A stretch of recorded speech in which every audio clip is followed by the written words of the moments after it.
Well, greetings, everybody. This is Mike Rochelle here. I'm growing the next version of you, and I'm super excited to be with Vivek and Kristina Kashap.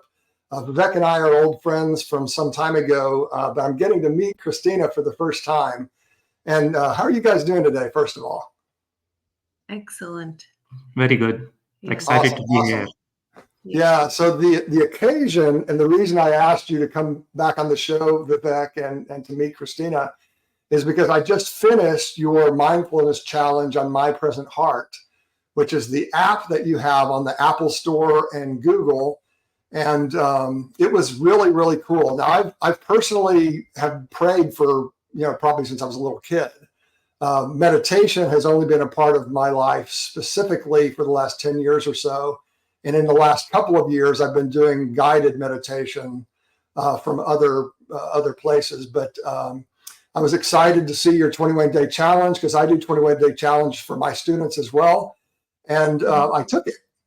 And the cool thing about it is I know that you guys have an architecture about how you designed the whole thing. And I felt that. And I also want to say, and I don't know exactly how to express the joy that I had, especially when I heard Vivek's voice, because I've known you for a long time. And it was cool because I do my meditation in the morning when I do the sunrise at Lake Louisville most of the time when I'm not traveling. And so it's a beautiful setting.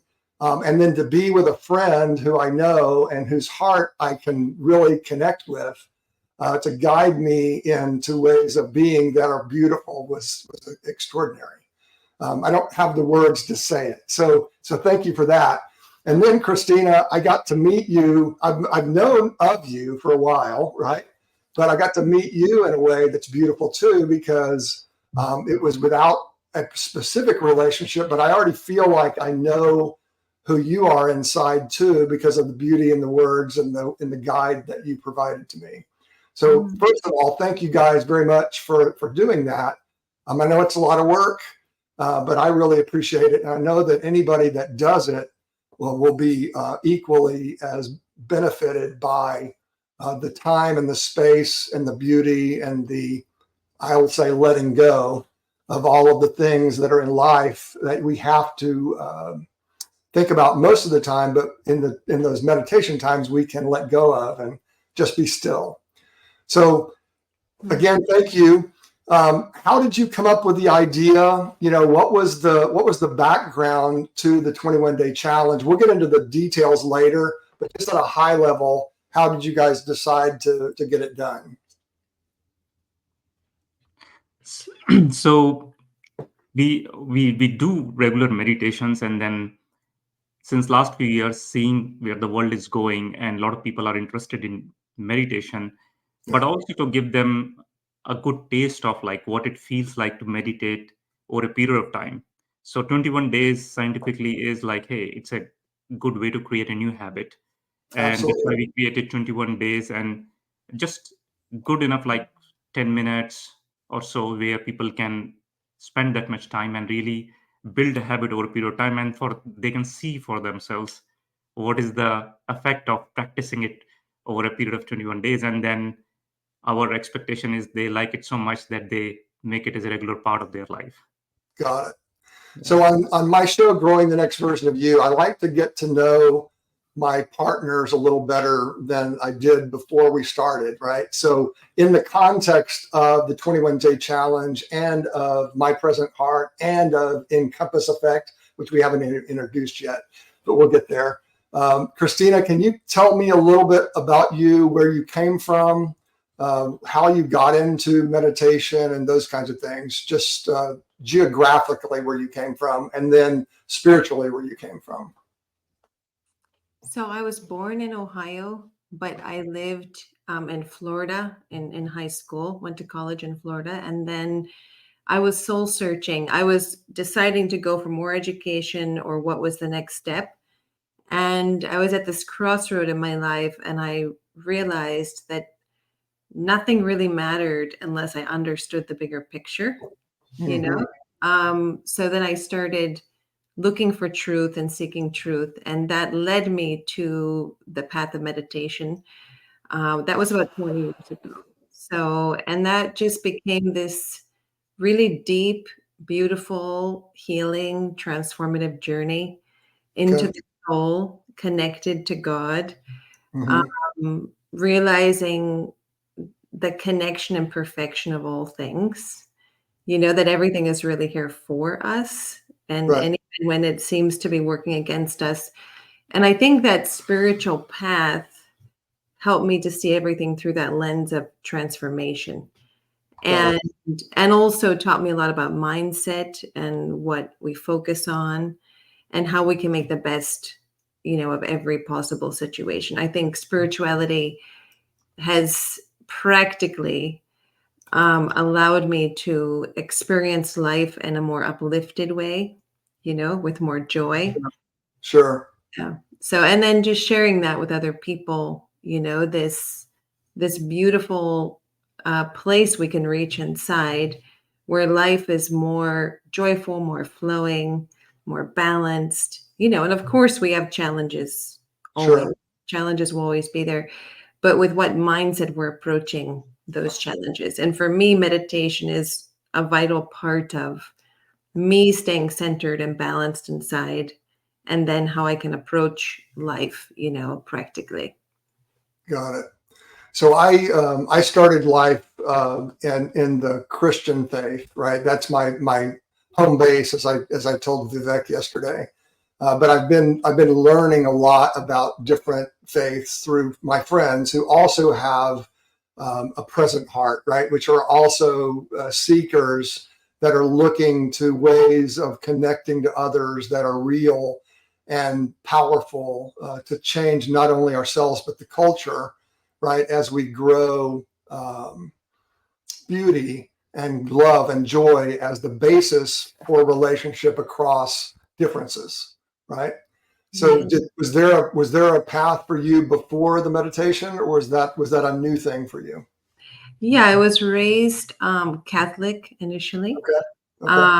And then as a teenager on my own, I decided to explore different churches. So I had Hmm. tried many Hmm. different types of, church families.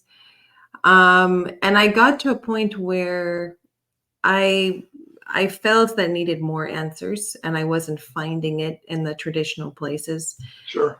Um, and also, I learned that I also felt that as I grew up was that we're all actually unified, and within this diversity of spiritual faith, there's a unification of it all, right? Which is God, the soul. Right. So I felt anything that was just limiting this idea of spirituality to this is the only one, it felt too limited Right. to me in a sense. So I kept sort of searching in a larger realm. And for some time I thought, well, maybe there is nothing beyond this physical realm. So Yeah. I had to reach that point of disillusionment to then really reach out, to God, Mhm. to the universe and say, please show me the bigger picture. And Right. ultimately reaching that place of not knowing if there was anything beyond the physical led me to this place of surrender. And then everything opened up from there, Right. from Very surrender. cool. Yeah. Well, thank you for sharing that. I appreciate it. And Mm. Vivek, I know you've talked about this on the show before, but just in case somebody's meeting you for the first time, you're from India. What was your predominant place of faith, and then how did you get to where you are now? Yeah, so I was born in New Delhi in India, and I was born in a Hindu family. And Mhm. my uh, formative years were mostly practicing Hinduism.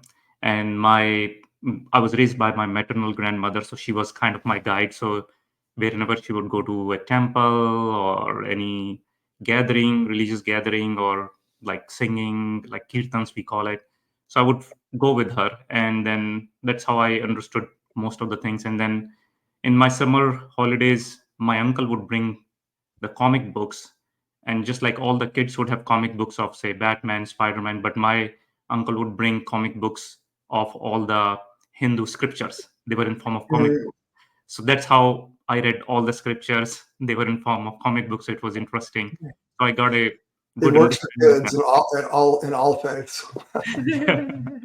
Yeah, and then when I was in my early teens, a meditation center opened in front of my mother's house. So I used to visit her. We were in the same city, and whenever I used to go, and she started practicing, and she got benefited by it. And then everybody in our family, both paternal, maternal side, they got very interested. So that's how we all took the meditation course. And this was taught by an organization called Brahma Kumaris, which is a woman-led spiritual organization, which is unique in its own way, because in India, all the spiritual organizations are led by men. So this was led by women, and it has a very wonderful way of explaining all the bigger answers to the bigger questions, like Christina was mentioning. And that's how I got introduced. But I was a teenager, and then you don't practice meditation that much, but I liked it always. And then later on, when I left New Delhi for a job to go to a different city, that's when I thought, okay, let me give it a good uh, a good test. Like, can I practice it, how it would affect me? And then I started practicing it more religiously. And at that point of time, I was also reading this book called Seven Habits of Highly Effective People by Stephen Covey. I really Yeah, loved his writing, his ideas, and I used to put it into practice. But I used to notice, like, after every few weeks, I would kind of lose the power in it, the way I was practicing it. So then I thought, like, why don't I integrate it with my meditation practice and see how it works? And I started mm, integrating those ideas with my meditation practice, and I had much better results, and I really liked it. absolutely. And Yeah, then, interestingly, after a few years, he wrote another book, The Eighth Practice, The Eighth Habit.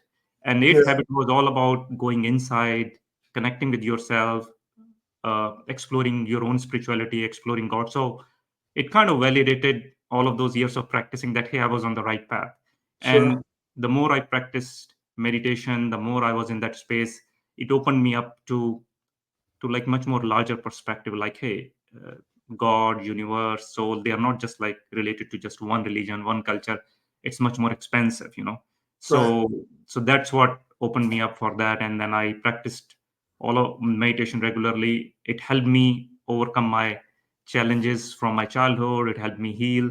And then when I got benefited, I started sharing it with other people, Mm, and I was teaching it in the community. And then I thought, like, if I'm practicing it and teaching it in the community and everybody's getting benefited, why don't I share it at my work? And I put a lunch hour meeting once a week and invited few people who I thought would be interested. And then slowly, through word of mouth, it grew. And then, like, I was able to have a really almost 2000 people community at workplace, where people were practicing meditation, also exploring ideas about emotional intelligence and spirituality. So that has been my journey. yeah. And I think that kind of is where you and I met too, because that was at DirecTV, right? The Yes. original DirecTV. Right. Yeah. The the funny thing about telecom companies, they always change, right? Yeah. Um, yeah. Okay. So we met there. So I actually am certified by Covey Institute to do the 7 habits. So a lot of that makes sense to me completely as well, as to why. And then one of It's the things interesting. I that didn't knew that you were I certified did, with yeah, and something. I didn't know that you were really moved by it. So that's kind of cool. But remember, he starts out with begin with the end in mind, and that I think that's a mindfulness kind of a way of being anyway, right? Yeah. Because Yeah. you have to think of what you really want, not what you feel, as the way to guide your mind. And so, anyway, we'll get into more details, and you may or may not agree with what I just said. I don't know. It's all okay. So Yeah. the one thing that I'll say now, because a lot of the people that follow Growing the Next Version of You are business people, because I do leadership development in corporations. And so everything that I do, even though I am Christian, I try to open it up. It depends on how you think of it. I'm either leveling it up or leveling it down. It doesn't, whatever model you're using, to say what are the principles that we can all agree on, right? That are the things to move forward with. I've settled on virtues, and I think you and I've talked about that quite a bit. You guys used them, I think, in your 21 days, so that'll be cool too.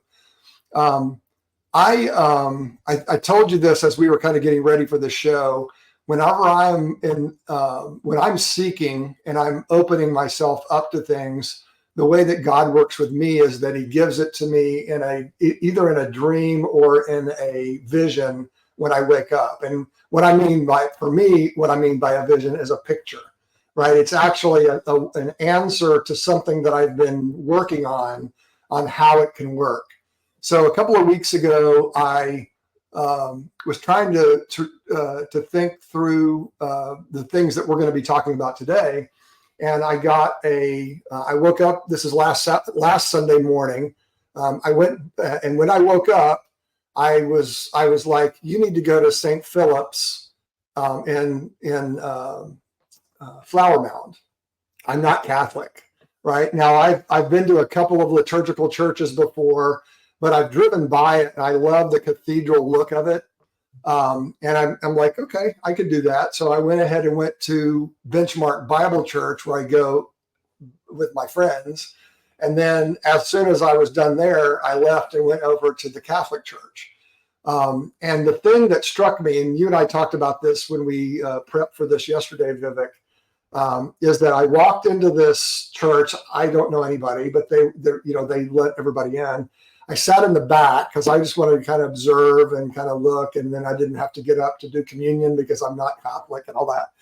But anyway, I look around and there's a gentleman sitting next to me who I don't know what his ethnicity was because I wasn't bold enough to ask him, but he looked Eastern European in his garb, but it was some ethnic dress that he and his wife were wearing. And there were Asian people there, and there were Indian people there, and there were people of every look and feel of a human being. It was like the United Nations of a church, right? And I'm like, that's why I needed to come here, because that's what I'm drawn to, right? Mm-hmm. I'm drawn to helping people to see what they have in common across the cultures. So think of that as a picture, right? That I can kind of put on the side. I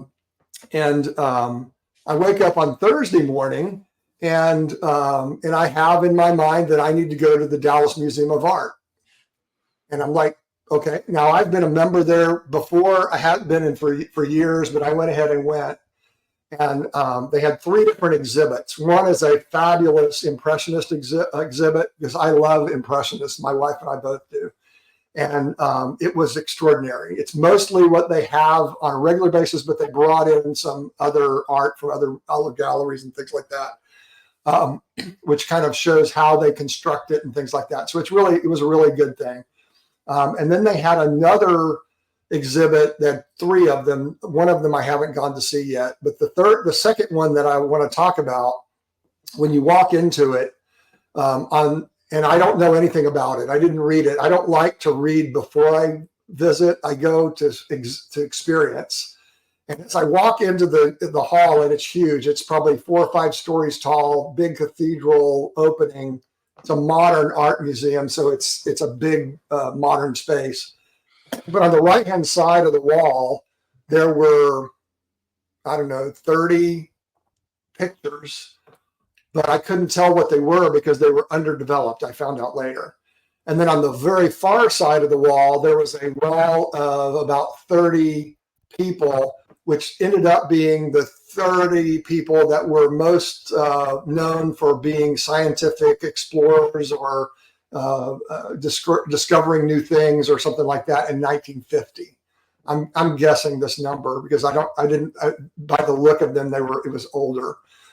And what this artist had done is, because they were coming at it from an identity perspective, they had created a wall of another ethnicity, but they made them overexposed so you couldn't see their details on purpose.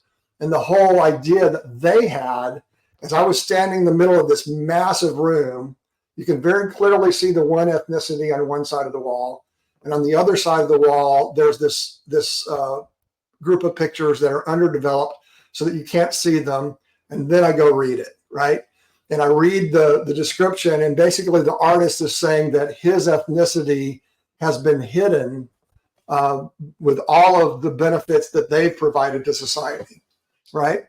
And as I was standing there in the middle, that picture from the Catholic Church came to mind, and I'm like, okay, but really, do we as a people need to say that we are as powerful, or we need to be as powerful as the other people, or do we need to create a collage of all peoples, right? All ethnicities, all colors and backgrounds and all that kind of thing.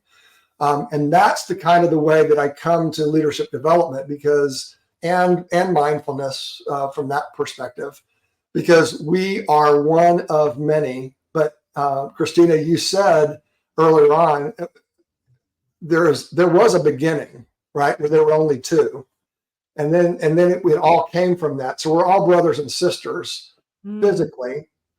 And then also, I was reading a brother, sun, sister, moon poem from Saint Francis of Assisi, who Vivek, you and I talked about last time, and because he believes that we're all connected, the whole universe, right? And that was about 1180 or something like that. It was a millennia ago that he was thinking these thoughts that, Kristina, you actually just articulated, right? So if we as people and as people groups can put away the differences and look for the heart, look for the middle ground that connects us all, then we're going to be in a better place. So that's kind of where I've come to, right, in my path. And that's what I seek to open up in others in whatever way that they can receive that. Does that make sense? Yes. Yeah, absolutely. Cool. All right. So that's our quick backgrounds. Went a little longer on mine. Sorry about that. What I'd like to do now, I'm going to bring up a slide that you guys created for me. And let's see if this is it. Yeah, that's it. I'm going to put us down at the bottom so it's a little easier to say. And so the mindfulness challenge just ended, at least the first version. As you were doing it, I was receiving it, right? But it's still out there so that anybody that comes to it can start out with day one, right? So what is your end in mind, to use Covey's phrase? What is it that you want my mom, who I will go and ask her to go listen to this, because it's free on Apple or Google. It's open to anybody. What would you wish that they would receive from you in that transfer of energy? And how did you do it? So the first thing which I already shared is I want people to discover the power of meditation, and if they do it for 21 days, they would see it for themselves, the changes, in all different aspects, physical, mental, emotional. But other thing is in this particular mindfulness challenge, I wanted people to actually experience the calmness, the stability and resiliency inside, which is available within all of us. And in order to do that, I wanted people to get in touch with all of these qualities. So every day we have explored one quality, whether I am peace, I'm flexible, I'm resilient, all of those things, not just at a mental level, like, oh, what is resiliency? You can read a definition of resiliency or read a essay around it, but to actually feel inside how it feels to be calm, how it feels to be stable, how it feels to be resilient, and all the different qualities which are part of our spiritual DNA, right? So that's what I want, that when people practice it every day, they are able to get in touch with that part of them, able to get in touch with the qualities of them. And then when they go out in the life and they face any challenge, they're able to bring in this experience, what it means to be stable. So if they need to be stable in front of a challenge, they know not just mentally, but at a feeling level, at an emotion level, and then they could be stable and face that challenge from that place. And considering where our world is, where so many things are happening, so many challenges, so much of stress from different areas, it is it is necessary for us to be in touch with all of these qualities and be ready to take on any challenge or any of those things which are coming to us, and respond from these place of these qualities. And Sure. these qualities are our, and all of us, no matter which culture, which religion, we all have these qualities. We all strive to experience these qualities in our life, whether we are raising a family, playing a role in the community, or leading a team in an organization. These qualities are always there. And some of these qualities, some people may recognize when they read their company values, right? These are the values of the company. So some companies want to be resilient, some company wants to be supportive, whatever it is. So that's the basic idea behind this 21-day challenge. And in the last week, so in the first 2 weeks, I what we put there was practicing one quality every day, one virtue every day. But in the last week, we combined these qualities, which at the surface level might seem, oh, they are very opposite to each other. Like we can't practice being determined and flexible at the same time because they have very different vibration to it. But in the last week, you can see we can hold the balance between these two qualities, which might at the surface looks very different. So I could be determined and I could be flexible. I could be calm and I could also be strong, right? So all of these things people can experience when they take this 21-day challenge. You want to add? Got it. So let me uncover that part of the slide. So I think you were referring to that area in the second picture down at the bottom, right? Yeah. Yeah, very good. All right. So Kristina, as you guys are writing the verbiage for each of the ways of being, how did you come to that, and what was your intention in that? We have a similar process to you where we, receive, like we open ourselves up for what is the highest good for Right. everyone in this experience. So we don't write anything down. We center ourselves in an open space. We connect, and then we allow it to emerge. I mean, before we started recording this, we had an idea. These are the virtues we want to bring forward, and then these are the ones we would put together at the end, so people can feel them in tandem and balanced. But when it comes to the actual recording, it is in the moment, Very and good. we're receiving, and we're open to what needs to be said. And it comes a lot from our practice in Raj Yoga, where we learned meditation, because in that practice, one of the foundational tenets is that we are all virtuous divine beings, and that's our natural nature. And so all of these qualities are actually natural to the soul: to be calm, to be stable, to be peaceful. And it's kind of like us just bringing that back into our awareness, coming back to that natural state of goodness. We're reminding ourselves in the meditation that this is who I am and this is what I'm capable of being. But yeah, it's interesting because we never write down our meditations. We just get into like a receptive mode. We connect in with source and we just let it flow. But we did design the idea at the beginning, like, let's bring in these qualities and virtues, and then let's at the end show them how they can use them in tandem in a balanced way. It's like a loose framework where we say, okay, first of all, what do the world needs at this point of time? Sure. People want to be more calm, more stable, more resilient, considering whatever is happening in the world. And second, the way to do it is to tap into their own inner virtues.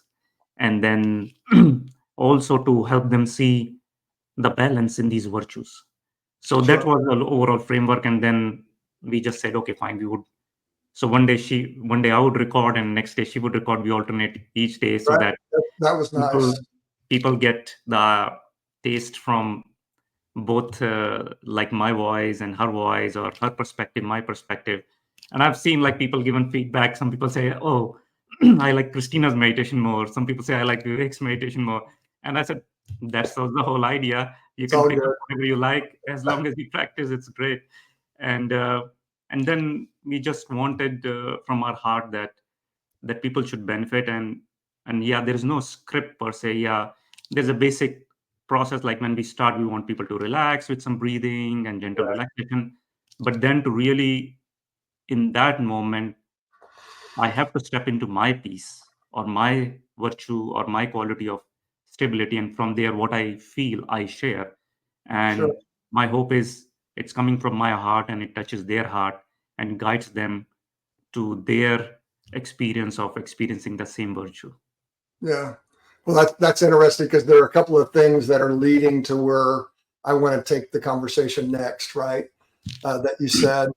I just want to I want to talk a little bit about the process of meditation itself. For those who have never meditated, there is no. How do you explain it to somebody that is afraid to meditate? Right. I'll just leave it at that. And if you don't understand what I'm saying, then I'll ask a couple more specific questions. Think of somebody, that has only that has well not only that is of one mind regarding their spirituality, and they're not as open as we have been in our conversation together. Is there confidence that you can give them that this is not going to hurt them? Yeah. I mean, something I think that is not well known, maybe, is that prayer is a form of meditation. Absolutely. Sometimes people differentiate prayer versus meditation and the word and the verbiage of that. But meditation is really, if you go back to the Latin root, it's really what you're thinking about. So when you're praying, you're actually focusing on your communication with God. Right. So it's anything that is really in your mind at this moment, So when you're meditating, whatever is the form, like some people focus on an image or a flame, some people focus on words or a concept, and some people are talking to God and they're focusing on that communication. So all of these things, you're focusing your mind, you're thinking about something consciously. They're all forms of meditation. And even if we're worried, we're actually meditating on that negative thought, right? We're thinking about it over and over again.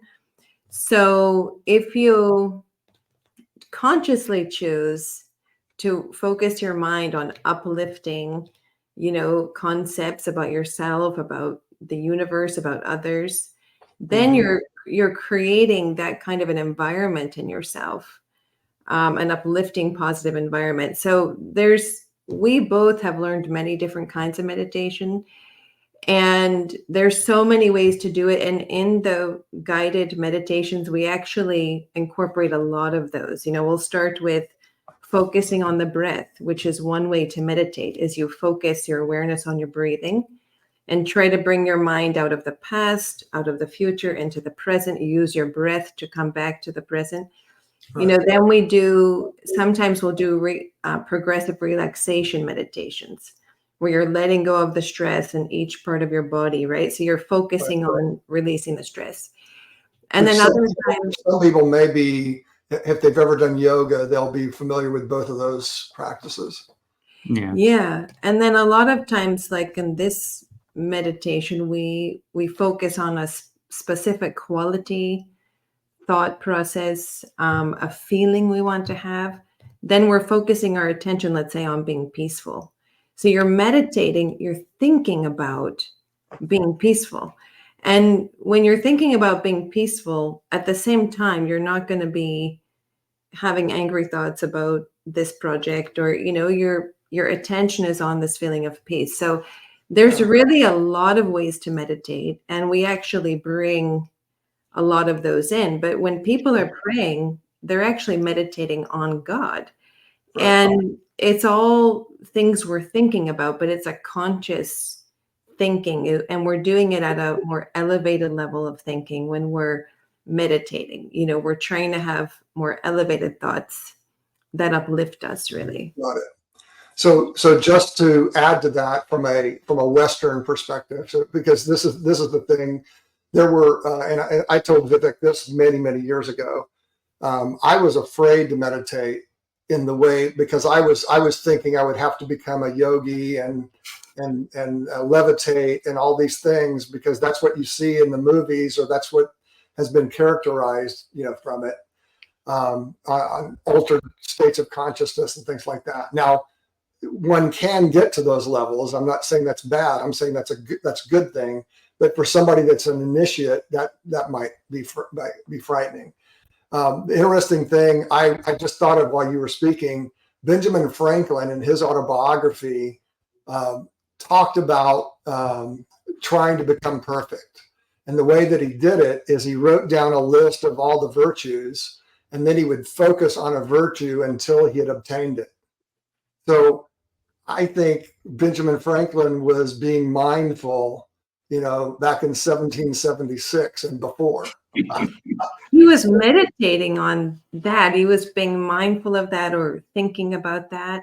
Yeah. That's amazing. If you see the word, like we say something is premeditated. What does it mean if something is premeditated? Somebody was thinking about it. Correct. So meditation is just what we're thinking about. And mindfulness is keeping something in your awareness. So ultimately it's the same thing, right? Absolutely. Like if I'm mindful of this virtue, or I'm meditating on it, I'm thinking about it, I'm consciously focusing my awareness there to allow it to be more prominent in my, moment, and to be the guiding light in this moment. Just like when we pray to God, we're meditating on God, and God is the most elevated energy, right? The highest energy. So that we're thinking about that connection that takes us also in that higher direction. Yeah, and also it's So, go ahead, Vivek. yeah.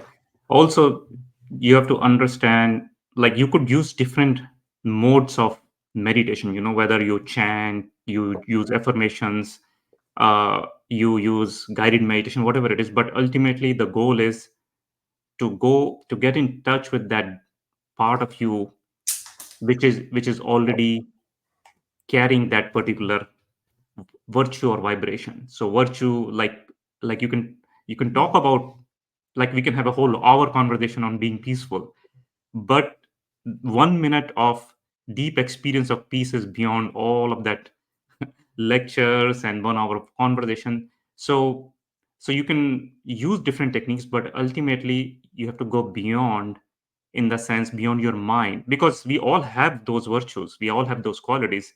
What is not allowing us to really experience them is all the chatter which is going in our mind. So when we sit and practice, oh, I am a peaceful being, but your mind would bring 5 examples when you were not peaceful or when you were angry, right? So we Right. start doubting our own capability to be peaceful, to be stable, even though in the past, if we look our own life, there have been so many instances when we have been peaceful, when we have handled things in a peaceful manner. But our Right. mind is the one which is getting constantly influenced by all the things we are feeding, whether we are watching news, whether we are reading those articles or movies. So our mind is constantly influenced by all of these things which we are feeding every day. And depending on what kind of diet you're feeding your mind, it would either create a peaceful environment inside, or it would make you very stressed out. So if, Yeah. and there's also a saying like, your mind could be your best friend and it could be your worst enemy, and it all depends on what you're feeding it. So when we are practicing meditation, first of all, we become aware of what's going on in our mind, right? And to really see it's true or not, whatever the stories our mind is telling. And Yeah. on all of these steps, breathing, relaxation, progressive relaxation, is to calm all of our different parts of us, our physical body, our energetic body, emotional body. And finally, we can look at our mind and let it go. And Yeah. once we let it go, we step into that place of peace or whatever you're focusing on, because it was always there. It's the mind which has been coming, and it's like you're trying to listen to a particular radio station. And in olden times, when we have those AM radios, there was always so much of static, two channels are mixing in between. But here, when we clear that channel, we can really get in touch with our own self. And if you're focusing on God, then we can get in touch with that channel, and we can really listen to the music which is being played there. So it was Yeah. always there. It just, that's why the whole thing of being mindful is Is your mind full with all the stories, all the stuff, or you're mindful of what you're focusing on? And if Yeah, you're focusing on something, you let go of everything else, and you just become, sometimes when you have deep prayer, deep meditation, you become one with whatever you're focusing on. Here you become one with the peaceful state, or one with God, whatever you're trying to focus on. absolutely. Well, yeah. So one of the things, so I'm a Gallup strengths trained person, and I also introduce strength. So Vivek, I told you there are a couple of PhD students in Haifa, Israel, that just did a hypothesis that your values are your strengths in action, or your strengths are your values in action. So it's Mm. basically those things which you are is how you are being to others, right? Yeah. Yeah. Which I think is really beautiful, because if you are filling your mind with peace and love and joy and the beautiful things of life, then it crowds out the bad parts of life, right? Yeah. Now, as you continue on, there is subconscious things that we have to deal with that will come into conscious if we are poking on something that we don't want to deal with, right? Yeah. Yeah. We don't need to go there now, but that is a reality down the road, right? Um, so just so that if somebody starts meditating for the first time and they're Kristina, they're trying to focus on peace, and they keep getting this thing that happened to them coming up. Well, that's the body's way, or the mind's way of protecting that hurt, right? So they may have to go and talk to somebody, a counselor, or somebody that, or a priest, or a minister, or something that can help them through that situation. Just to be open and honest about it, right? Right. And then the other perspective that I want to bring into meditation is the more scientific side. So some people will say, well, this is just all soft. This is all just stuff that I don't have to deal with, because I have a rational mind and I'm primarily right brain. I'm more of an engineer, and Vivek, we deal with this all the time in the IT industry, right?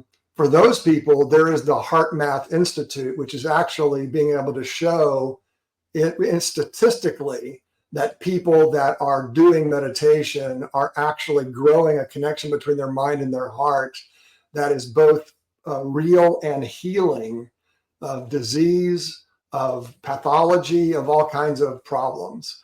So for those that are more on the scientific mind side, there's a path for this. There's a path for this for those that are on the initiative side, and there are those that have been doing it for a while and can continue to develop in it. Yeah. And Are there other possibilities that you can think of? Because that's all I'm doing right now is tapping down any possible negative reaction, right? yeah. And I think there has been enough amount of research now. You can put a symptom like, oh, memory issues or focus, and type and search online like, hey, memory issues and mindfulness research, and you'd find ton of research on that. Yes. But even if you're an engineer, you're a very logical person, what mindfulness is doing is two things. And this is valid for your rational mind or somebody who is into personal development. Two things are happening. One, mindfulness is making you aware of what's there inside, so for example, when somebody sits to practice meditation, they start falling asleep, and there's nothing wrong in it. It's just basically you are being shown, you are being made aware that you're tired, you don't have enough sleep. So instead of fighting that, give your body rest, relaxation, and go to sleep. And once you wake up, even if it's a power nap, you would find you are in a better place to meditate. So mindfulness is like a giant lens. It is bringing to awareness what's already there. So if you're happy, joyful, it would magnify that and show you that's what it is there. If you're unhappy, you're avoiding certain issues, it would bring those things up. And some people might feel challenged by it, behave, because they are always keeping themselves busy so that they don't experience these things. Because when you sit, these things which are already there will start coming up. The second thing, so this is the awareness part. The second thing which is happening is it is helping you accept what's going on. So if you talk to anybody who is in personal development, uh, the very first thing they would say is like, you have to be real with what's going on, right? You have to Right. accept what's going on, which means that you are not happy, like for example, or you're not happy in that particular relationship. So unless you become real with what the issue is, what the challenge is, you can't really look for a solution, because otherwise you would be called you are in denial of that, because you're not accepting what the issue is. So the acceptance part is you have to really realize, hey, there is a part of me where I lost somebody and I haven't completely gone through the grief, but I haven't processed the grief. The symptom of that is I'm irritated, I'm angry, I can't have good connection with other people. But when you sit with in your practice of mindfulness, first of all, you become aware you're angry, and if you sit long enough, you would realize the anger is just a symptom, but the underlying root cause of it is a grief, right? So I was reading, like Christina shared this quote this morning from, I don't know who was the author, and what he was saying was that That basically underlying anger is grief. I mean, Oh yeah. not every time necessarily. It not could be every other things, but yeah very often. yeah so it was said much more in a beautiful way, like, hey, when I sat with my anger, I realized that it was not anger, her real name was grief. Right. So now you realize, hey, the awareness is that there's unprocessed grief there. So your next step would be, how should I process this grief? And then you take whatever path is there. So if you are not aware of it, you're struggling with this outside symptom. But once you become aware, then you start working towards it. And then people can carry grief for years, but you can expedite this whole process of healing, where instead of spending 5 years carrying your grief, you can do it in 6 months or 6 weeks. Right. So mindfulness helps you become aware and also helps expedite the acceptance period, and which is a life-changing thing. You don't have to carry those things which are not serving you anymore, whether it's your anger or your bad habits or whatever it is. So mindfulness, in I simply tell people, it's a preventative medicine, right? If you practice it every day, you would automatically avoid so many different issues, because you would become aware of it, and what you become aware of it, you can change it. Absolutely. So what are the things that you just said reminded me of something. So the other thing is too, so you may have anger that is in you that is not your anger, right? Now, Vivek, I know you and I have talked about this before. I had my grandmother had anger. I won't go into all the details of why she had it, but she had it. She passed it along to my mother. My mother had it. My mother passed it along to me. Now, it was not a vocalized thing, right?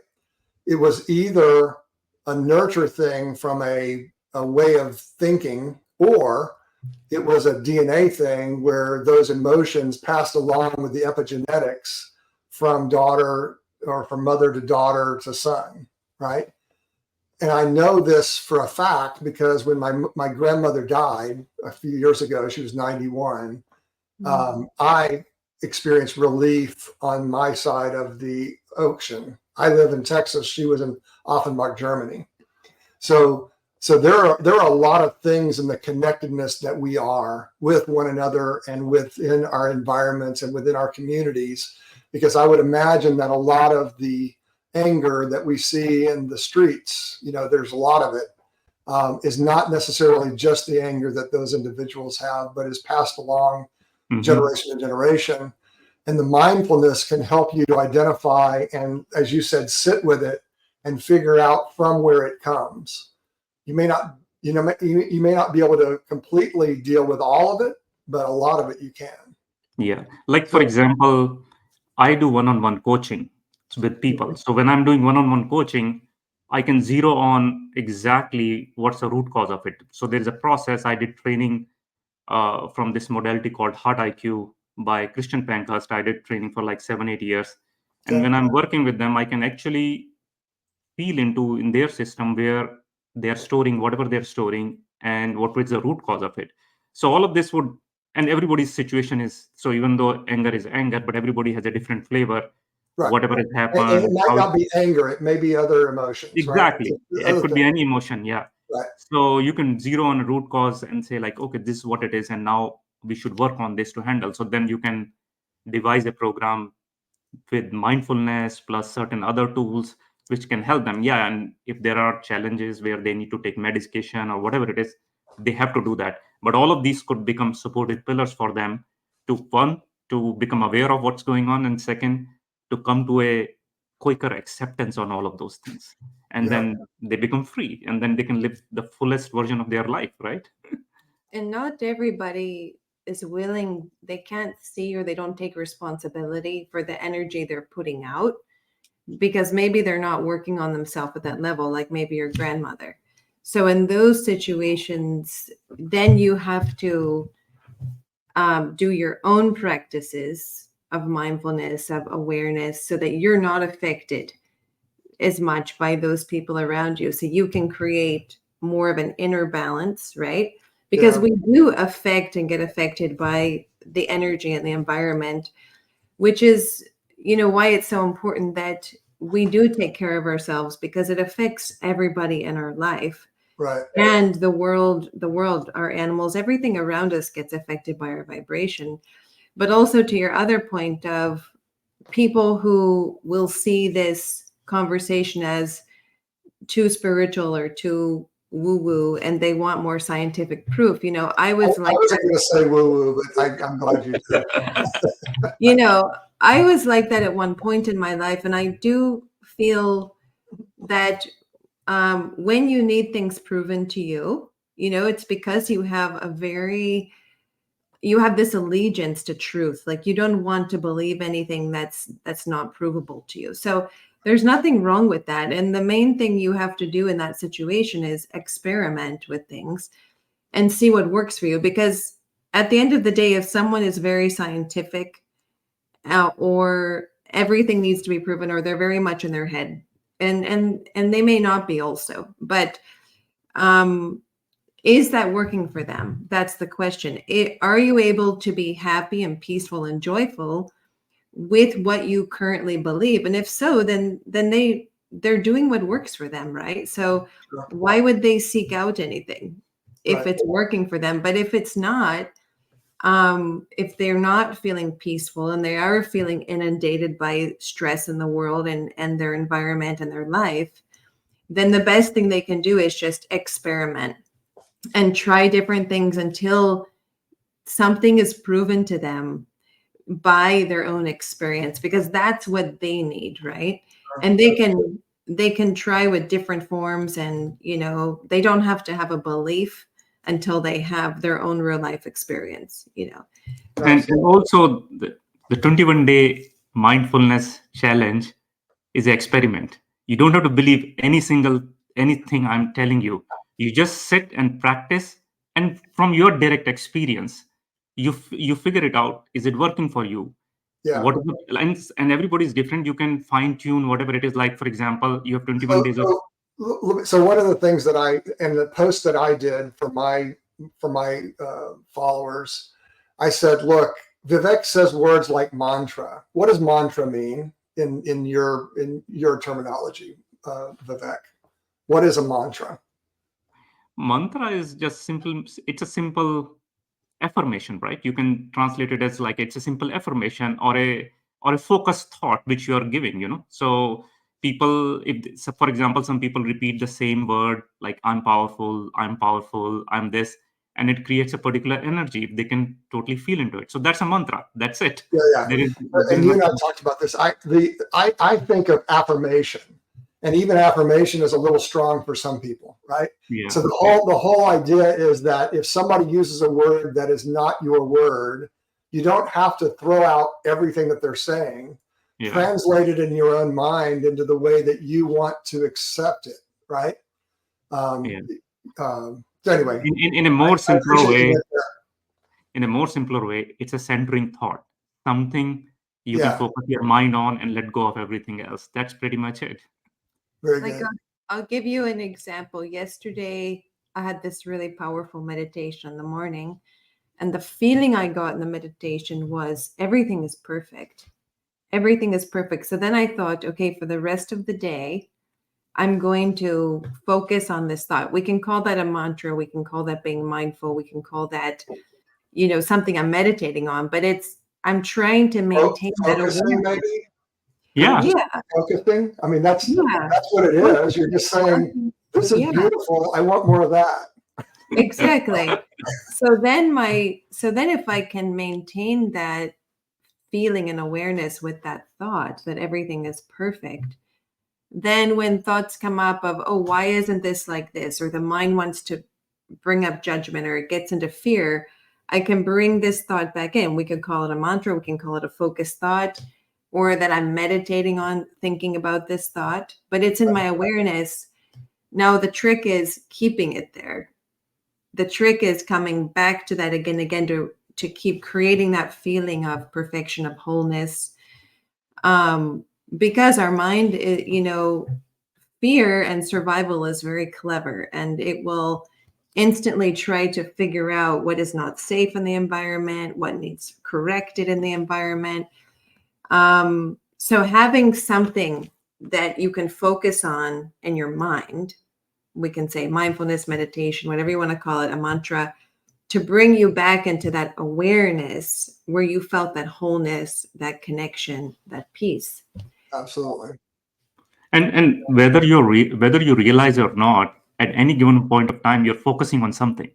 Right. Whether you're focusing on a negative thought or a news or whatever it is, and whatever you're focusing on, that particular thing is, depending on how much you're focusing on, is uh, is creating a hold on your mind. So there is a saying in a meditation world, like wherever your attention goes, energy flows. Right. Energy flows, life grows. So it doesn't matter what thing you're paying attention. You may be paying attention to a negative thing or a wasteful thing, and that particular thing, your energy is flowing, right? And that's Absolutely. whatever you're focusing on, that is growing. So if I can, and using mindfulness is one of the tools, I can fine tune my attention, what I need to focus on, when I need to focus on, how long I need to focus on, so I can focus on a positive thought or a virtue for 15 minutes and every day. Then it can change your whole mindset, it can change your whole energy. So Absolutely. yeah. Yeah. So Christine, there were a couple of things that we were going to cover before I got to this, but I'd like you to talk a little bit about the book that you wrote. I absolutely know nothing about it other than what's on the screen, because I found out about it today when I was talking to Vivek, and I'm like, she wrote a book. You never told me that. So talk a little bit about it, where you were and where it got you to write it. Mm. So this book had been coming up, in my awareness for a couple of years. Like, you need to write down your experiences. And then it came to this point where it was like, you have to do it now. And the whole experience of writing it was its own journey. We can talk about that another time. But Sure. it's basically it's a personal story about learning to trust again. The beginning, just the first chapter, shows like the bottom of where I reached, based on some life events where I didn't know what I could trust, and me reaching out, to something larger than myself and asking for guidance, and for answers. And then it's a journey of what allowed me to trust again, to trust myself, to trust God, to trust the universe, to trust other people. And I think that trust, if all of us had trust in ourselves and in each other and in the world and in the bigger picture, this world would be such a different place, right? Of course, we need other things with that, like inclusion and seeing the unity in everything. Right. But trust is, imagine if we all had trust, deep, deep trust of ourselves, of each other, of how everything is playing out. And so this is that journey into trusting again. And really the first half, it's actually a pretty quick read. I would say, a few days. Some people, they've picked it up and they didn't want to put it down. They read it in one whole day. So it's I did it in a way that it doesn't take a super long time to get through it. but the first half is like the essence of those experiences that brought me back into being able to trust on that deep level. Mm-hmm. And the second half is for the reader, because I do feel everyone's journey is very unique, but there are similar themes, right? And we all may have different modalities that we use to get back to that place within ourselves. But once we do, it's a really fertile ground for us to grow. Like we create this soil in our life where we can firmly plant our roots and blossom.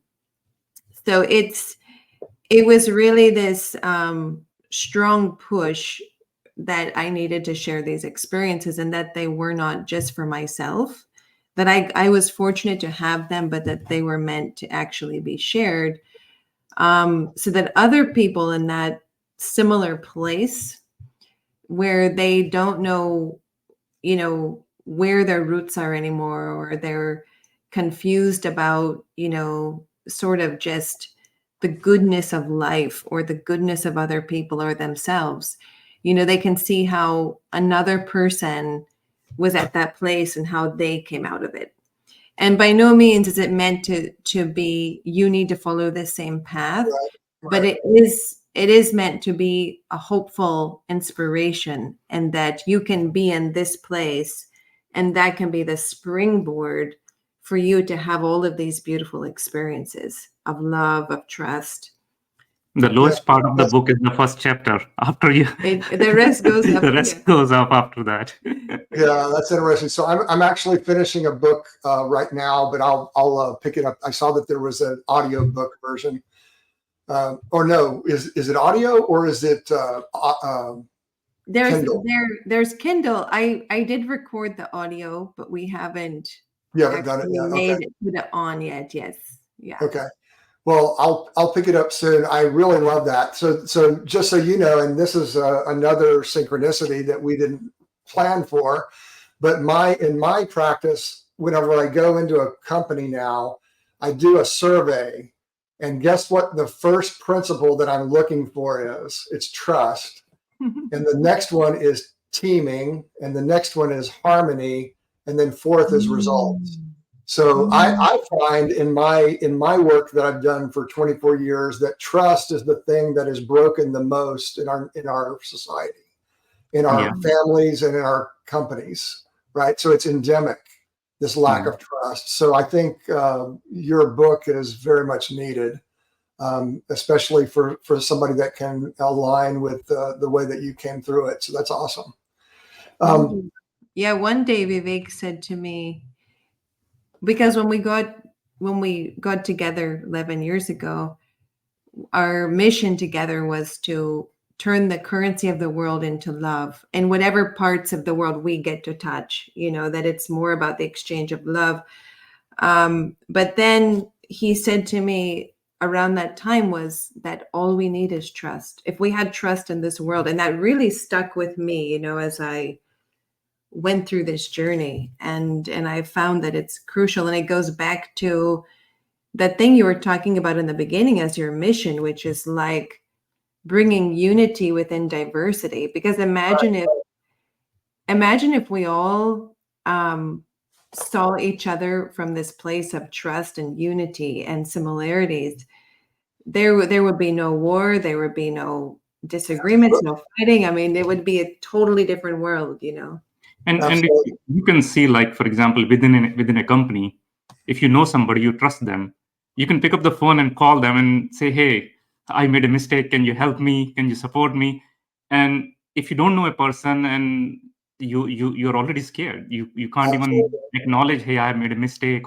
And that's why a lot of challenges in the organization happen, because the leadership never gets to know what's the real picture, because the person who knows the bad news is not is afraid to share that. Because he doesn't know what will be the repercussions of being the messenger there, right? Right. The shooting of the messenger is the problem in that situation.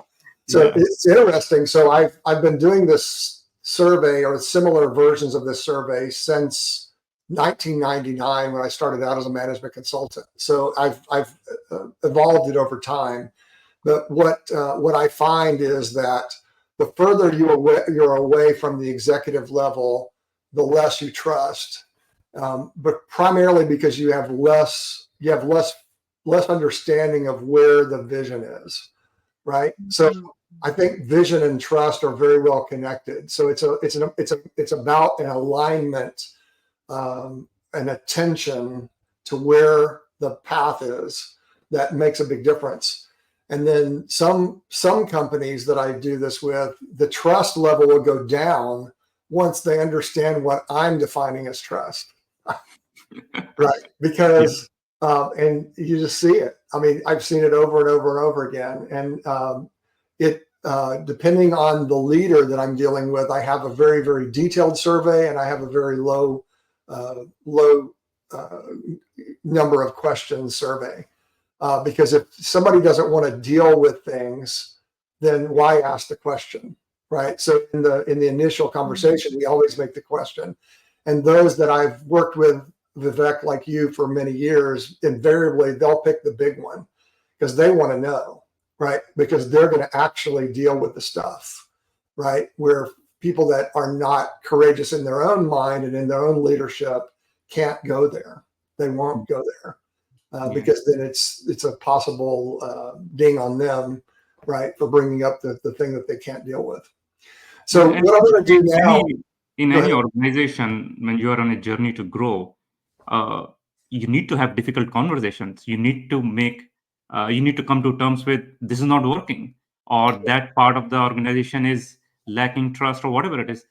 But if you do not have basic trust, you can't even have a conversation around these things, right? How would you even forget about growing if you don't have a trust? You can't come to a realistic view of this is the issue. And everybody knows trust is an issue, but again, how it is defined, how it is practiced is very different. Like we can all use the same word, I care for you, right? But when you really ask them what does care really means to you, everybody would come up with a different answer to what does care means, what does respect mean. So to bringing it in the open and having conversations so that we can understand that, hey, because I might be saying I care for you and I would do things based on my definition of care, another person is doing their version of care, but it's totally different, but we are missing each other all the time. So ultimately the same, even though we are doing our best, it might come to experience to each other as that you are not caring, even though both of them are doing the same thing. So having that communication is the key, and bringing it up open. That's why the bigger survey you're talking about is the key to really bring everything in open, discuss it more in detail, so we come to the same page. Absolutely. And you know what you need to work on. I mean, yeah, exactly. Knowing is the key, and then dealing is the thing. So I don't know if you've noticed, but you can't read it up here in my on the top right hand side. I have my logo. It's leadership in, and the N stands for next. So it's the subtitle is the name of the show, which is growing the next version of you. So in being mindful, the direction or the thing that you're trying to be is to be mindful of a set of things that you're working on, right? So if you take it to the work level, to your point earlier in our conversations, Vivek, you have objectives and you have goals and you have values that the organization has, but you have to focus on those in order to move them to the next level, right? So from the conversation that we had yesterday, I think of mindfulness now as encompassing the entire model that I've created, right? But before I get to my model, what I do is introduce another guy's model. I've been reading this gentleman for the last couple of years, Dr. David Hawkins. Before you move, I just want to bring one thing. Yeah. So that's why we named our company for corporate work is Incompass, because the compass is pointing inside, direction. And that's what it is. Yeah. Very good. Similar. Yeah, it's very similar. Yeah. So there's all kind of connections in the world, right? I'm going to bring this up and I'll talk about it a little bit. Let's see. I'm going to put it in here. Yeah. So I'm not going to drain this. I just want to introduce it because it takes a while to really get into it and understand what it is that he's trying to do. But Dr. Hawkins was a really interesting guy. He's passed on now, but there's a lot of videos of him on YouTube where you can hear him talking about maps of consciousness. I've listened to the book Maps of Consciousness Explained. It's an audio, and it's mostly of him doing sessions with large groups of people where they would take tidbits from each of these different group things and talk about whatever the levels are. And the book that I'm reading right now, which is right before your book, Kristina, is Letting Go, which he always refers to throughout this conversation of map of consciousness. So I'll get to the letting go in a second. Let me just explain the model. So the way to look at it is the third column is the level, right? So the level is that which you are conscious at, the predominant way of looking at the world, right? So at the very bottom is shame and guilt and apathy. And if you go below those, that's where people become willing to take their own life, right? It's that kind of level of despondency is the way to think of it. And then what Dr. Hawkins says is that the place in this green line is, I stuck it on there, but this is because that's where he talks about it. Courage is the level where you can become productive in the world, where you're actually seeing opportunity and you're looking outward. And it goes all the way up to enlightenment. And then from his perspective, there have been multiple people who have gotten to enlightenment, Jesus and Buddha and some sages he'll talk about from that perspective. So just to kind of lay out how this works from a level perspective. And then if you look at, and I'm going to use courage as the example because it has the line, and it's easier for your eye to follow. If you go to courage, which is in the third column, the level, it's the logarithmic scale is 200. Your God view is that God is a permitting God. God is permitting of you to be and to create and to do things in the world. That is the view of the person that's at courage, is the way that he's thinking of it, right? The person, their life view, if you're at courage, is feasible. Life is feasible. I am doing that which I'm here to do. You might think of that as self-actualization if you know Maslow's hierarchy of need. And then your emotion at courage would be affirmation. There's that word. So it might be mantra in your model, right? And that's basically that I am this, and that's how I am facing the world. On courage, it would be the process that you're in is empowerment. You are empowered to be wholly you and to move forward, right? Courage, neutrality, and willingness, he kind of talks together as a triad. And then you'll move up into acceptance. Acceptance is the level where you look at God as a merciful being. Your life view is harmonious. So remember, harmony is my third thing that I'm looking for. And then at the acceptance level, your emotion is forgiveness. So you're not holding any grudges. You're looking at others and saying, well, they are, what was the word that we were talking about yesterday? Namaste. So what does namaste mean? So namaste means the divinity in me bows to the divinity in you. So I'm seeing divinity in everybody who's around. Right. So when we say namaste to each other, we're basically saying you are God and I am God. We have it in us. Right. Yeah. Being careful not to offend anybody. But the whole point is that there is divinity in us. And when we are acting in that way, we are forgiving because we can look to things that they may say or do that are different than the way I might say it or do it, but forgive them for any offense that might have created for me. So notice that there are a lot of things that we're talking about here that in the public sphere are complete opposite of what's going on right now. We're getting really offended very quickly about everything, right? Yeah. So at this level, then you're forgiving. And then the process that you're at is transcendent.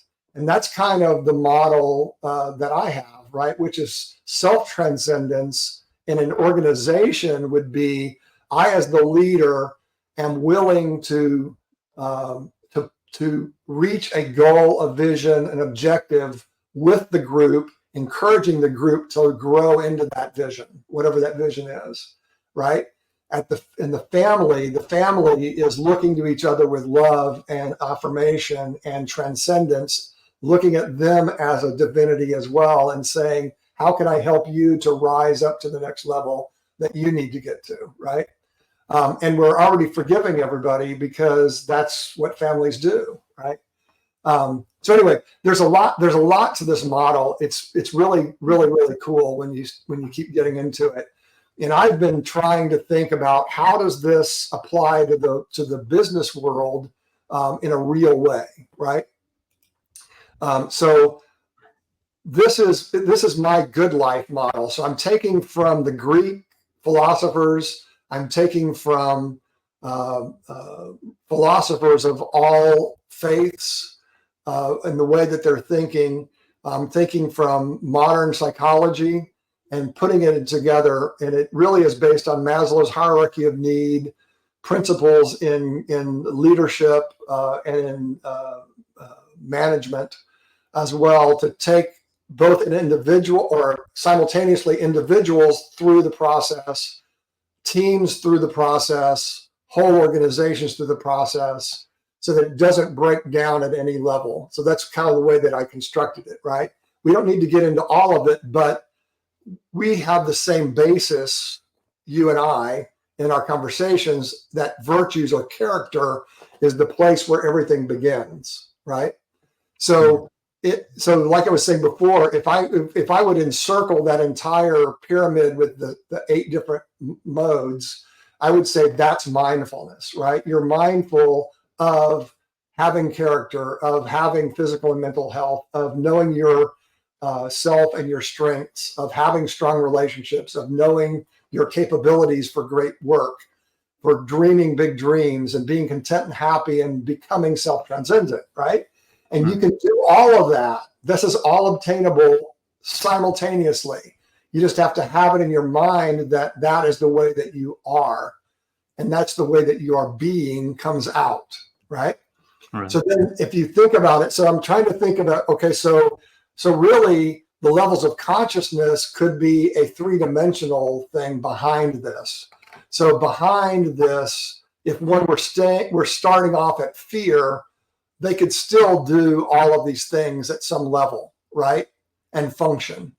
But by letting go of the hurts, of the pain, of the things that we do and are that are offensive to others, right? By letting go of all that stuff, and we can work ourselves up to pride. And as Dr. Hawkins says, if you're at the anger level, anger can move you forward to obtain certain things, right? So you might then become prideful, but prideful is still devoid of love. It's still about me, and it's only about me. So then when we get to courage and then all the way up to love, then we're well past the hurtful stuff, right? Yeah. And we're letting go, and we're becoming more into whatever the next level of us is. Okay. Yeah. So I wanted to lay that out for you just to see if you see any kinks in that way of thinking, or if there's addition that you can make to it in this conversation. So I would lay it out first. What questions do you have? Because there's a lot going on here, but I'm willing to go wherever you need to go if you want to. So I like the model overall because it basically covers everything, for you to go reach to that place of becoming self-transcendent, right? Right. What I really want to add to this is there is no, even though it's been shown in the previous slide, like how there are different, there is a different row, and each row has a particular set of things in Right. it, and then you move to the next level. It would not be that clear cut. You finish this and you move to the next level. They're all gray areas because Absolutely. you're work in progress, and if you see Ted Lasso, he uses a word called progress, which is we are all mess and we are all progressing at the same Yeah. time. So Yeah, I like that. Let me move back and let me say what you just said and make sure that I'm understanding what you're saying. So yeah, basically what you're saying is, and one of the things, and I probably didn't define it well, what Dr. Hawkins says is that you'll have a predominant level, right? So, and what you're saying is that if I'm at willingness, that doesn't mean that I'm not going to have a thought that is a fearful thought, exactly. right? Yeah. So, but if I'm predominantly at acceptance, when I get a fearful thought, then I'm going to go and I'm going to be mindful about dealing with that fear in a way that's aligned with who I am at the acceptance or the willingness level, right? Right. Yeah. Is that what you're saying? Yeah. Yeah. And like in my personal journey, I've seen, like, for example, if I'm angry, there is a stage where I get angry and I'm not aware. The anger just comes, and depending on my behavior, whether I explode or I suppress my anger, it is on autopilot. But then when I started practicing mindfulness, I became aware when the anger Yes. comes.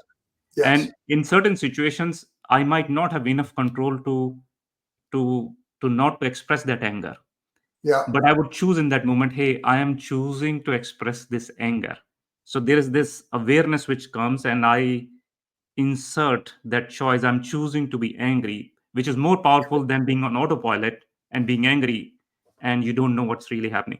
And Right. as that awareness grows more and more, then there would be a point where I would have enough power to choose, no, I don't have to use anger in this situation. I can choose more understanding, more love, more acceptance, whatever it is I want to bring in. But it has happened over a period of time. And that awareness has allowed more acceptance to come in. That acceptance could help heal me from my anger or whatever it is, but it has given me enough power to not be on autopilot with my negative behavior, or whatever emotion in that moment. So, Absolutely. and sometimes I would still go back and fall into my old ways, but slowly I would keep on moving. And like, for example, just their line of courage and pride, I could be a very prideful being and everything is about me, but my life experience, because life is always pointing you, if you really want to grow towards your north, right, your north star, and it would show you that, hey, you have achieved everything, you have made everything, like, hey, everything has moved because of you, me kind of a thing.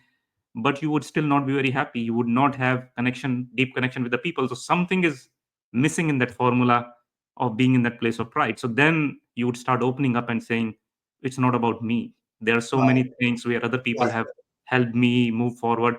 And then as you start taking action from being prideful to more towards courage, more towards openness, you would start experiencing connection with other people. You would start experiencing more happiness, more joy, because now it's not about you, it's about shared Right. happiness, shared this thing. So you would still fall into your prideful behavior, but now you start experimenting, which is the key. You start experimenting and seeing, oh, being courage, bringing in courage, even though I have some fear, Yes. I'm able to open myself and experience more happiness, more joy, more connection, So Absolutely. And one of the things that you've said multiple times here is that is openness, right? So the way that I think of openness, I think it's a synonym with humility, yeah. right? You agree with that? Yeah, Yeah, absolutely. because in humility we can be everything that we are, right? We Yeah. can be. I can't think of the author anymore, but there was an author that I read some time ago that said that some people think of themselves as a circle that's this big, right? And they want to keep everybody else as a circle that's this big, right? And there's no humility in that. That's tyrannical behavior, Yeah. or at least it's not optimal behavior. Yeah. But And in reality, what happens is that if if you think of yourself as this big, that if you allow for others to be big too, then together you're that big, right? You're not just double what you were before. Now you're 4 or 5, 6, 8 times what you were with that person, in humility, listening and encouraging and bringing them up into whatever they can be as well. Yeah. So I think it's a dimensional thing, right? It's Yeah.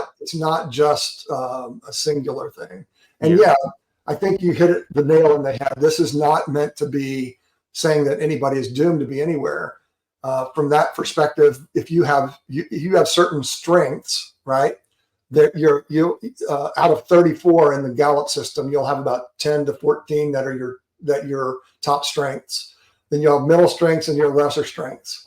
Just because you have something in your lesser strength arena doesn't mean that you can't become that, because all you need to do is to focus on that mindfully, and then you can raise that up in your consciousness to being whatever that deficiency is, and then that deficiency goes away. Yeah. But you have to be humble enough to know that you can be better in order to get there. Yeah, like the word openness itself means, what are you open to?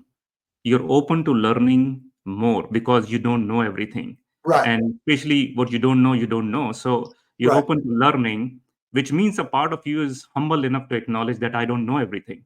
And when you Absolutely. go with that attitude, you can relax in not knowing, that you don't have all the answers. You go into a meeting room and you can say, I don't know everything and I'm open to learn, open to different ideas. So you can relax. You don't have to keep that facade or keep that personality of I know everything and I need to be accurate. So that would be very stressful if you have to always keep that face like I know everything, right? And you would be under stress and everybody else around you would be under stress too, because now they cannot come and share any ideas, because what if I am wrong? Because this guy knows everything, I have to be accurate. So people would be like, I rather keep my mouth shut and let this guy speak because he knows everything. And there, because of your attitude that you are not open, you thought you know everything, you missed the opportunity of everybody else contributing to that idea. That's why in some meeting rooms you would see only one guy speaking, who is the boss, right? Because he knows everything and nobody wants to be feel stupid or ridiculed because they have a bad idea. And there you miss the collaboration from everybody else. So Absolutely. openness itself has an inbuilt humility in it. Hey, I'm here to learn. Don't have all the answers.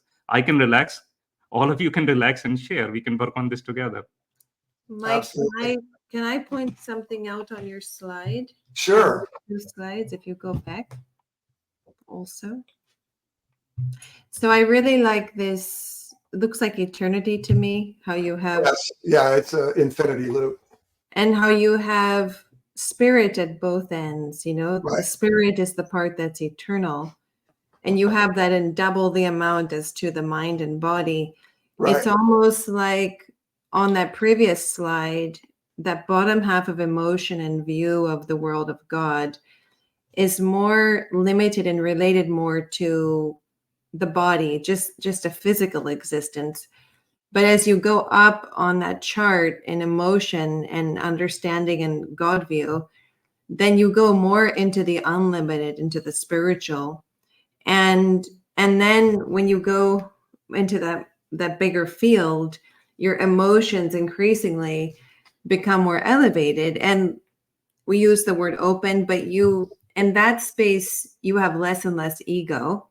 Right. Which here you have fear, you have pride, which is ego, right? As you let go of that limited view of the self and come more into the unlimited view, this spirit, then you go into those higher emotions. And the spirit being that part that is really eternal, it's both, you have it at the bottom, it's like our foundation. Yeah. And it is also, the eternal that goes on. It's like, I found that when I learned meditation, that my grounding became based in the sky, if you would say. My grounding for realizing all of these virtues within the self was really me getting connected to the bigger picture and not just thinking I'm Kristina, this one form. So I feel like your chart, letting go left to right of fear, pride, that's letting go of this sort of limited identity. Correct. And going more into love, which is the bigger picture, where you can be free of the things you're talking about, like those limited kind of emotions and those limited ways of thinking about yourself or the group, and you come more into a unified way of thinking. Absolutely. So on this model, I say this is a version 1, right? Because I'm not an artist. I have to use the tools that I have, right? But what I'm thinking of this and what I see in my mind, I just haven't been able to figure out how to show it. Do you know who Terrence Howard is? The actor. He did a podcast with Joe Rogan. Yeah, I would saw a couple of clips. Yeah, about 3 hours long, but it is mind blowing. I would recommend you listen to it. I've heard him talk several times about this flower of life thing. So, and basically what the flower of life is there are circles that are connected together. And from his perspective, it's the way that reality is constructed. And there were scientific experiments done in the late 1800s where the scientists were trying to find a thing called ether, because in the older ways of science there was something that connected everything that you couldn't see, and they couldn't figure out how to measure it. He explains why the experiment failed and says that this ether is this flower of life. It is 3-dimensional, right? So, and that's what I'm trying to describe here. It's poor. I need to get together with an artist that can do it, right? But what I have in my mind is that you have this upward trajectory that starts out at spirit, ether, source. I've heard you say. I've said God. There are multiple ways to describe that which always has been. That is not a entity. It is not a. There's nothing greater than. Let's just say whatever that is, right? And that is the essence of it all. And so, and I struggled with this thing with the spirit on both sides for a long time. I didn't see it, and then I woke up with it. To your point, but it's not complete because it never ends, and it always has been. And it created the physical, and then the physical became us, right?